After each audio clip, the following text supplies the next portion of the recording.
దీని గురించి తెలుసా? Agri mass.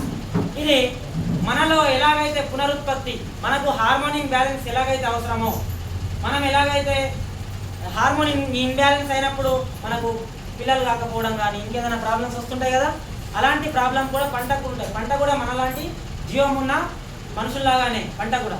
ఎప్పుడైతే దానికి ఉత్పత్తి జరగాలంటే ఈ అగ్రి మాస్ అవసరం. పూత సరిగా రావాలన్నా, ఆ వచ్చిన పూత కరెక్ట్ పిందెలు కావాలన్నా, కాయలు మంచి సైజులో రావాలన్నా, పురుగు అప్పుడు పట్టకుండా, పూత రాలిపోకుండా, ఇవన్నీ సక్రమంగా జరగాలంటే ఏ పంటకైనా పూతకు ముందు మాత్రమే దీన్ని సజెషన్ చేయాలి, స్ప్రే చేసుకోవాలి. దీంతోపాటు ప్రొటెక్ అయినా గోల్డ్ అయినా ఏదైనా ఒకటి కంబైన్ చేసుకొని స్ప్రే చేయాలి. తద్వారా మనకు మంచి పూత వస్తుంది. ఆ పూత మంచిగా నిలిచి కాతగా వస్తుంది. ఇప్పుడు మొక్కలో పసుపులో అయితే ఇది అవసరం లేదు. వరిలో అయితే పాలు పోస్తుంది. మన బయటకు రాకముందు, కంకి బయటకు రాకముందు, పుట్ట దశలో ఉంటాం కదా, పుట్ట బయటకు రాకముందు మాత్రమే దీన్ని స్ప్రే చేయాలి.